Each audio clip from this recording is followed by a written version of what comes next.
Hello friends, welcome to Kishanth kitchen. இன்றைக்கி நம்ம கிஷாந்த் கிச்சனில் ரொம்ப ஹெல்த்தியான, ரொம்ப டேஸ்டான, ரொம்ப சிம்பிளாக பண்ணக்கூடிய ராகி லட்டு எப்படி செய்கிறதுன்னு பார்க்கலாம்.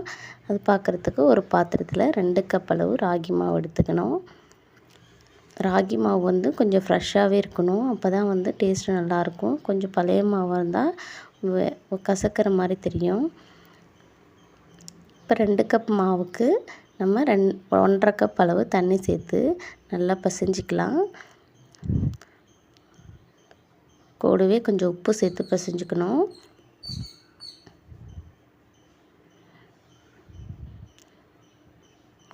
தண்ணி உங்களுக்கு எவ்வளோ தேவைப்படுதோ அந்த அளவுக்கு சேர்த்துக்கோங்க. எனக்கு 1.5 கப் தேவைப்பட்டுச்சு. அதாவது தண்ணி வந்து மாவுக்கு ஏற்ற மாதிரி தேவைப்படும்.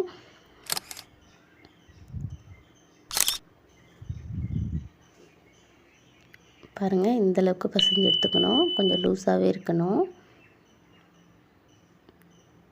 இப்போ ஒரு தோசைக்கல்லை நல்லா ஹீட் பண்ணிவிட்டு மேலே லைட்டாக எண்ணெய் தடவிக்கலாம். இப்போ நம்ம பிசைஞ்சு வச்ச மாவு அதில் அடை மாதிரி தட்டிக்கலாம். நம்ம இலையில் வச்சு தட்டி போடலாம், தோசைக்கல்லை டைரெக்டாகவும் வச்சு தட்டலாம். இப்போ லைட்டாக மூடி வேக வச்சு எடுத்துடலாம். பாருங்கள், இந்தளவுக்கு வேகணும். இப்போ இது கூட 4 டேபிள் ஸ்பூன் அளவு வெள்ளை எள் வறுத்து எடுத்துக்கணும். நல்லா பொரியிற அளவுக்கு வறுத்துக்கோங்க. அதாவது வறுக்கும்போது லோ ஃப்ளேம்லேயே வைக்கணும், இல்லைன்னா எள் வந்து சீக்கிரமாக கருகி போயிடும்.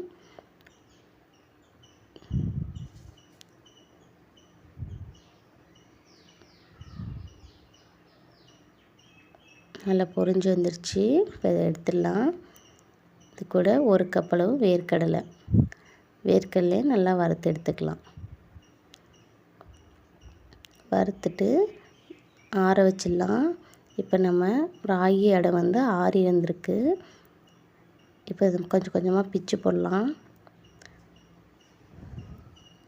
இப்போ எதுக்காக பிக்கணுன்னா, இதை வந்து மிக்சியில் போட்டு பவுட்ரு பண்ண போகிறோம். அதனால் நம்ம சின்ன பீஸாக கட் பண்ணி எடுத்துக்கிட்டால் மிக்சியில் அரைக்கிறதுக்கு ரொம்ப ஈஸியாக இருக்கும். பாருங்கள், அதுக்கேற்ற மாதிரி நம்ம சின்ன பீசஸாக பிச்சு போட்டுடலாம். இப்போ நம்ம வறுத்து வச்ச வேர்க்கடலை நல்லா ஆறிடுச்சு. ஆறினோன்னா தோல் நல்லா எடுத்தாச்சு.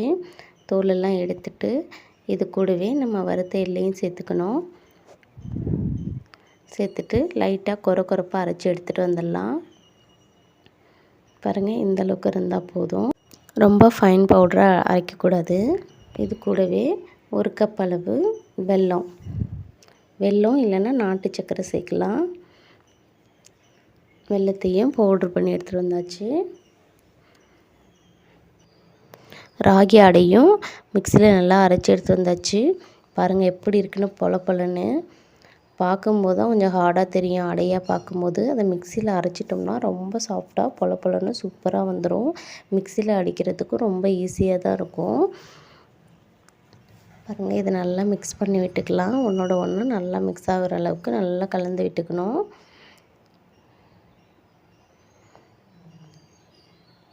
இந்தளவுக்கு நல்லா கலந்ததுக்கப்புறம் வாசனைக்காக ஒரு 2 டேபிள் ஸ்பூன் நெய் சேர்த்துக்கோங்க. கூடவே கொஞ்சம் ஏலக்காய் தூள் சேர்த்துக்கோங்க. ஏலக்காய் தூள் இல்லைன்னா ஏலக்காய் கூட நச்சு சேர்த்துக்கலாம். இந்த மாதிரி சேர்த்துட்டு நல்லா மிக்ஸ் பண்ணிக்கலாம். அவ்வளோதாங்க, ரொம்ப ஈஸியாக சீக்கிரமாக ரெடி பண்ணிடலாம். இதை மிக்ஸ் பண்ணிவிட்டு நம்ம தேவையான அளவு லட்டு பிடிச்சிக்கலாம். நமக்கு எந்த சைஸ் வேணுமோ அந்த சைஸ் பிடிச்சிக்கலாம். லட்டு பிடிக்கிறதுக்கு ரொம்ப ஈஸியாக வருங்க. கையில் கொஞ்சம் கூட ஒட்டாது.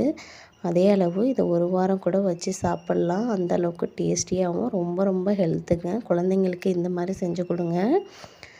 பாருங்கள், நம்ம ஒரு லட்டாக பிடிச்சிடலாம். 2 கப் மாவுக்கு எனக்கு 18 லட்டுக்கு மேலே வந்துச்சு.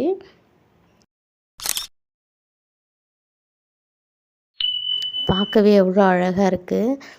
இது வந்து சாப்பிடும்போது ரொம்ப சாஃப்டாக இருக்கும்.